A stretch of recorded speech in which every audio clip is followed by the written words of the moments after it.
कहते हैं कि डुबकी मारी समुद्र में, हम्म। निकसा जाए आकाश, हम्म। गगन मंडल में घर किया हीरा पाया दास। अब बताइए, शब्द तो उल्टी लगती है। यह शब्द उल्टी है तो ऐसी उल्टी है कि जैसे कोई मोहर देखते होंगे जी। तो उसका अक्षर देखने में लगता है उल्टा है, हाँ हाँ। लेकिन हाँ हाँ। वही स्याही लगा करके जब कागज सादे पेपर पर छापते हैं तो सब अक्षर सीधा हो जाता है। तो संतवानी प्रायः उल्टी ही होती है, और उसको जो कोई दिल दिमाग में उतार लेता है, कर लेता है, तो वह हाँ। समझिए उसको सीधा हो जाता है। हाँ। तो वह डुबकी मारी समुद्र में, कहते हैं कि हम समुद्र में डुबकी मारे। हम्म। तो डुबकी जो समुद्र में, बाहर में जो समुद्र है उसमें जो डुबकी मारेगा तो वह कहाँ जाएगा? तो मिट्टी के तरफ जाएगा, हम्म। समुद्र के तलहटी में जाएगा। हम्म। लेकिन यहाँ कबीर साहब का कहना कि हम समुद्र के तरफ नहीं गए, हम किधर गए? तो निकसा जाए आकाश, हम आकाश के तरफ निकलते चले जा रहे हैं। तो कौन समुद्र में डुबकी मारा? वो अवकाश रूपी समुद्र में डुबकी मारा। हम्म। वहां तो जल हम्म। रूपी समुद्र नहीं है, वहां हम्म। वहां तो अवकाश रूपी समुद्र में डुबकी मार दिया। जी जी जी। तो एकदम। अवकाश का गुण है कि वो आकाश की तरफ ले जाएगा। हम्म। तो निकसा जाए आकाश, वो आकाश की तरफ निकल गया। हाँ हाँ हाँ। और वहां जाके गगन मंडल में घर किया, आकाश में जाकर के वो अपना घर बना लिया, वहीं डेरा डाल लिया, वहीं एक। अस्थायी टिक गया। हाँ हाँ हाँ। तो वह हीरा पाया दास, असली चीज तो वह पा लिया, अब पाना क्या रह गया उसको? हाँ हाँ। देखिए ये सब चीज तुम हम प्रभु प्रभु हम एक ही होई, अद्वैत और द्वंद्व रहे न कोई। रहे तो कोई। हाँ। ऐसी उनकी स्थिति हो गई। यहाँ ना मोक्ष होता है क्या? यदि वही ये बाहर में जो बम्बई के पास में समुद्र है उसमें डुबकी मारेगा तो क्या होगा? नीचे क्या मिट्टी में चला जाएगा सितवा वो। मिले, घोंघा सितवा मिलेगा न तो डूबियो को मरियो जाएगा। हाँ, अब पहले तो औना के मरिए जाएगा वो। हाँ हाँ हाँ। वो औना के मरेगा, लेकिन यहाँ सुनियोजित ढंग से जी जो साधन भजन करता तो वह सुनियोजित ढंग से वह समुद्र में जा रहा है।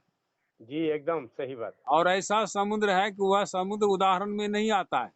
नहीं आता है। वैसे तो संतवाणी में कह दिया समुद्र का नाम, लेकिन समुद्र उसको कहना भी उचित नहीं था। तो हम्म। अनंत में हम आप समा रहे हैं। हम्म। उस अनंत अवकाश में जो डुबकी मारा तो अवकाश ही हो गया वह। तो यह हम्म। तो रहा नहीं, शरीर का वहां भान नहीं रहा। हम्म। जैसे एक जगह कहे न कबीर साहब कि जल भरी कुंभ धरे जल भीतर, बाहर भीतर पानी हो, हम्म। उलटी कुंभ जल जल ही समय है, तब का करियो ज्ञानी हो। हम्म। अब एक बाल्टी में जल है और एक गरबी में जल है, लोटा में जल है, हम्म। और एक पोखर में जल है, तालाब में जल है। तो वह बाल्टी का पानी ले जा करके पोखर में डुबा दे और जी। फिर सीधे बाल्टी को निकाल लेवे। बाल्टी लबालब पानी से भरा हुआ है, हम्म। और उस भरे हुए बाल्टी को जो है सो पोखर में डुबा दिया, तालाब में डुबा दिया, और हम्म। फिर उसको सीधे निकाल लिया। तो वह पानी तो कहीं गया आया नहीं। ना। बाल्टी का पानी बाल्टी में ही है, पोखर का पानी पोखरे में है, हम्म। तो अलग हो ही गया। लेकिन वही बाल्टी के पानी को उस पोखर में या सरोवर में उल्टा दिया जाए, और तब कहे कोई कि जो यह बाल्टी का पानी है और यह जो पोखर का पानी है, ये कहने वाला तो अवश्य नहीं कोई मिलेगा। ना ऐसा नहीं मिल पाएगा और नहीं बगा या सकेगा। ऐसा भी करे कोई कि जो वह रंग रंग दे, बाल्टी के पानी को रंग दे और उस हाँ। पोखर के पानी में उसको डाल दे, तो क्या उसको अलग कर देगा? ना वो नहीं संभव अलग नहीं। कर पाएगा। तो उसी हम्म। तरह संत कबीर साहब कहते हैं कि ये शरीर के अंदर का जो अवकाश है, अब बाहर का जो अवकाश है, इस हम्म। अवकाश में लोग सीधे सीधे आता जाता है। हम्म। तो इसका जो फिर ये अलग हो जाता है, अलग ही रहता है।